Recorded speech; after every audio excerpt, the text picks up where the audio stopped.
لا تحسب أن الدين بعيد عن حب وحياة، وبهجرك للدين ستحيا تعشق ما قلبك يهوى، أو أن الأيام ستحلو وترى الدنيا شط نجاة. دينك بحر من آمال شط لجميل الأحلام، ليس الدين كما تخشاه ذا ممنوع ذاك حرام، فالإسلام جميل حقا هذا ليس هو الإسلام. كل أوامره تهدينا وتنادينا للخير، ينهانا عن كل طريق يأخذنا. السلام عليكم ورحمة الله وبركاته. الحمد لله رب العالمين، والصلاة والسلام على سيدنا محمد وخاتم النبيين وأفضل المرسلين وعلى آله وأصحابه أجمعين. في شهور الفجر الظلم والماء والصباح تتفتح الأزهار. اللهم صل على محمد وعلى آل محمد. Ya Tuhan, bahwa sebelumnya di mana pada hari ini dari informasi yang kita dapatkan tadi bahwa ini adalah penutupan sementara karena akan memasuki bulan suci Ramadan. Semoga pertemuan ini bisa menambah ilmu serta pemahaman kita terhadap tuntunan Allah dan Rasulnya. Dan ini Allah Ustaz akan sampaikan perihal tuntunan ibadah Ramadan dengan sistematis secara mudah untuk diingat serta diamalkan ketika Ramadan akan datang. Dalam Tuhan Allah Subhanahu wa Ta'ala telah turunkan ayat puasa dari surah Al-Baqarah ayat 183 sampai ayat 187.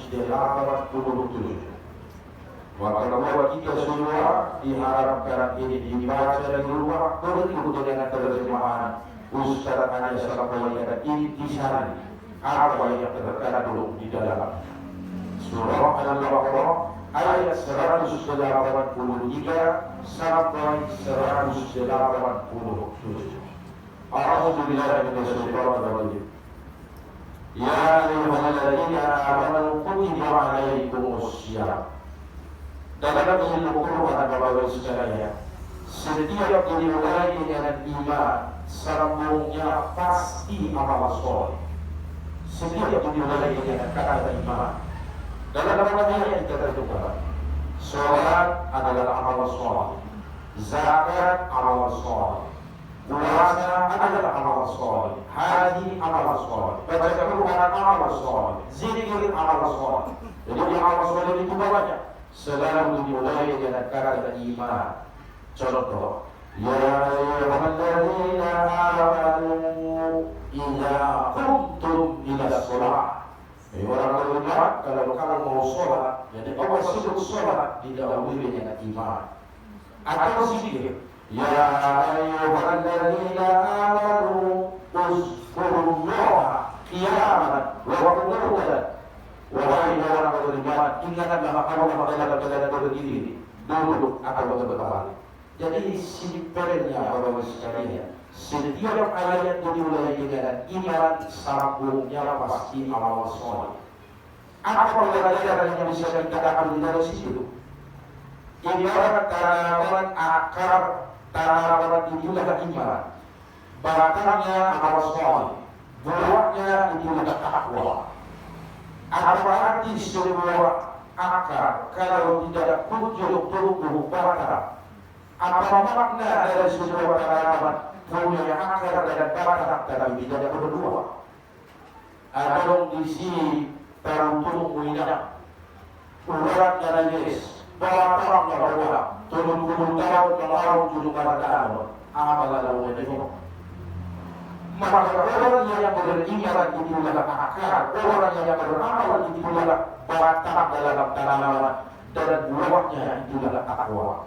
Ada orang beriman tapi tak kunjung beramal ibadah. Banyak di tempat ini. Di sejarah sejarah orang iman dalam sejarah puasa banyak pengaruh nasul mara dan terus sudah masuk. Ibasaru buat sejarah ada para. Ada iman, ada harus soleh. Dia sudah punya iman yang kuat. Amal soleh yang apa dia sholat, dia zakat, dia puasa, dia sudah haji, dia haji. Berarti amal soleh jadi kerap tapi tidak pernah ada perubahan dalam kehidupan sehari-hari. Sama halnya tanaman punya akar, punya watak dalam tidak pernah berbuah.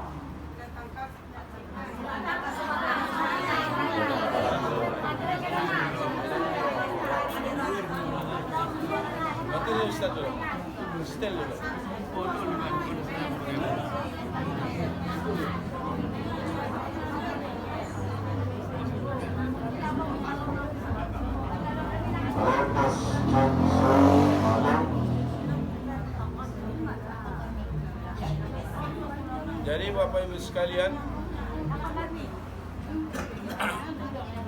iman adalah akar, amal solih batangnya. Jadi takwa adalah buahnya. Atau perumpamaan dalam sebuah bangunan, pondasi itulah iman, dan dinding tiang adalah amal soleh, atapnya itulah takwa. Apa artinya pondasi bertahun-tahun tidak kunjung pernah dibangun? Berhari-hari kena panas, kena hujan, pondasi akan rapuh, akan hancur. Atau ada pondasi, dinding dan tiang sudah didirikan, berpuluh-puluh tahun tidak dibuatkan atap, batu bata akan meleleh dan hancur. Jadi orang yang punya iman, lantas berawal saleh dan juga bertakwa, inilah gambaran rumah, barulah bisa kita tempati dan tinggali di dalamnya. Aham arti nilang pondasi saja, ang udah sorong do dinding dan tiang na. Aham artinya pondasi dinding dan tiang, tingadok taruk na, rohudan, maik sulay, ibahasang bahas, udah. Orang yang beriman tidak beramal sama hanya punya pondasi. Orang beriman dan beramal tapi tidak ada perubahan, sama halnya pondasi dan dinding di dalam taruknya. Jadi pulang untuk mengaji jalan terus setiap pekan atau 2 kali sebulan, 2 kali dalam sebulan mengaji di Lumban Dolok di Majelis Taklim Arif Al-Amin, tapi tak kunjung ada perubahan.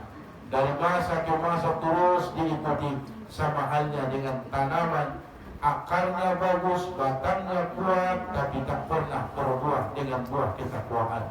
Iman dia punya, amal saleh dia tegak, tapi tidak pernah mendapatkan buah takwa. Al-Baqarah 183 Allah singgung itu. Ya ayyuhalladzina amanu, itulah pondasi, itulah akar, urat.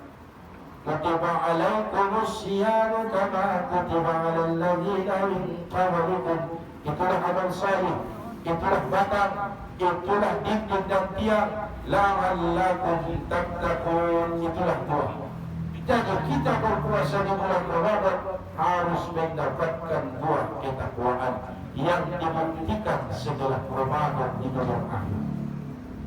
Lalu kalau ditanyakan, apa yang harus kita lakukan Pak Ustaz ketika Ramadan datang? Pertama kali ibadah kita lakukan di bulan Ramadan adalah sholat tarawih atau qiyam Ramadan.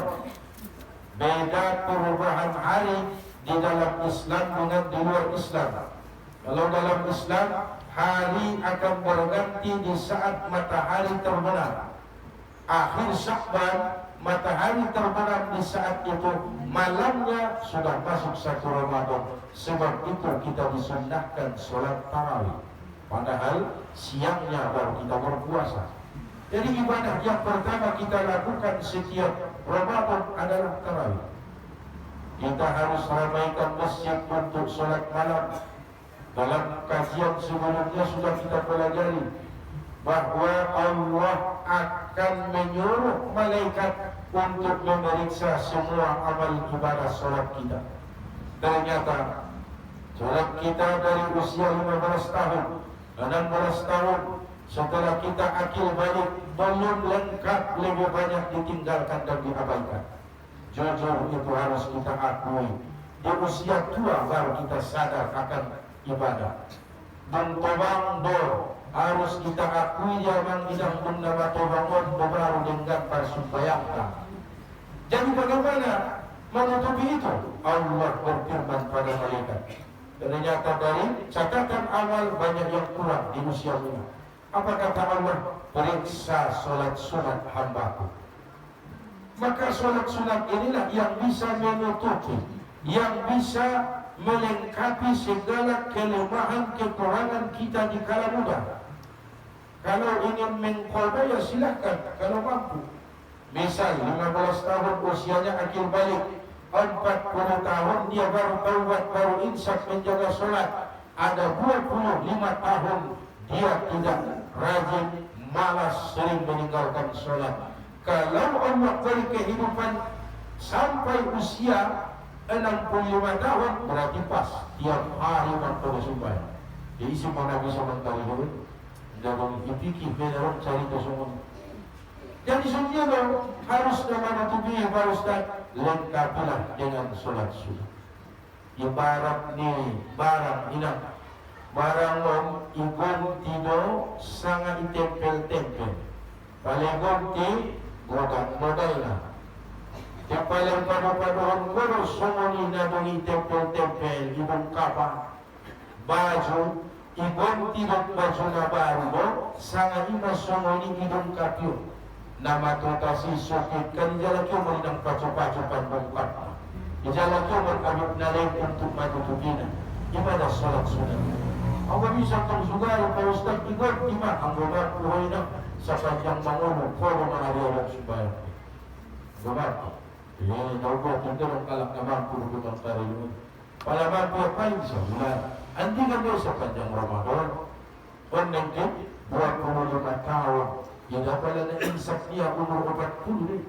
Pala na tawag niya umur 40. Berarti 45 tahun na sulitan subayang niya. Jadi Allah memerintahkan malaikat periksa solat sunat hambaku.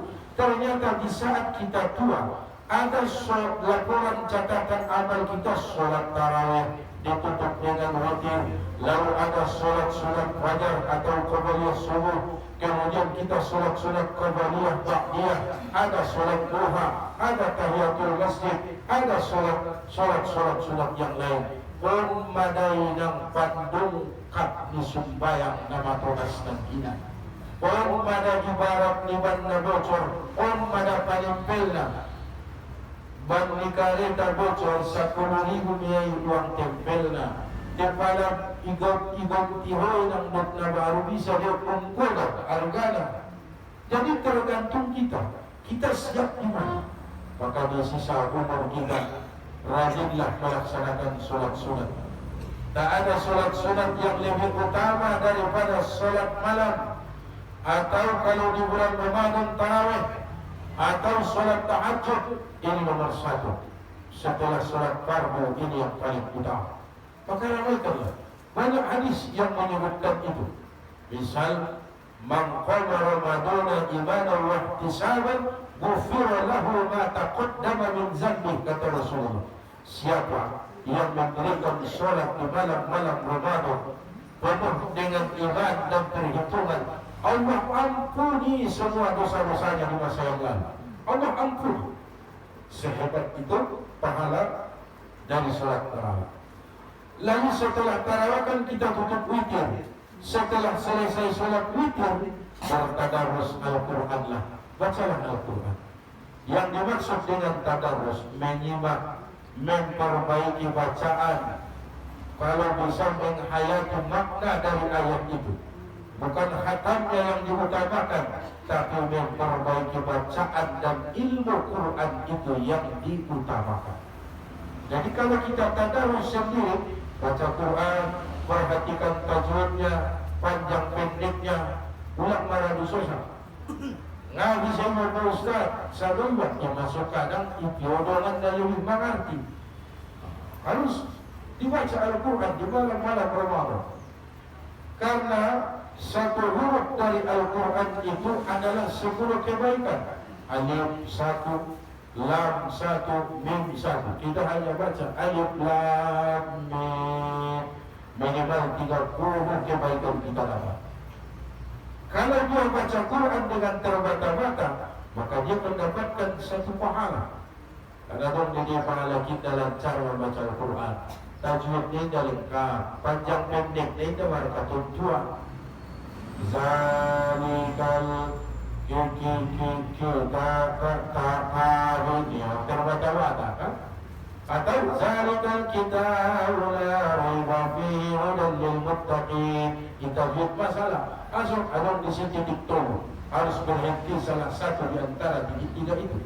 لا تحسب أن الدين بعيد عن حب وحياة وبهجرك للدين ستحيا تعشق ما قلبك يهوى أو أن الأيام ستحلو وترى الدنيا شط نجاة. دينك بحر من آمال شط لجميل الأحلام ليس الدين كما تخشاه ذا ممنوع ذاك حرام فالإسلام جميل حقا هذا ليس هو الإسلام كل أوامره تهدينا وتنادينا للخير ينهانا عن كل طريق يأخذنا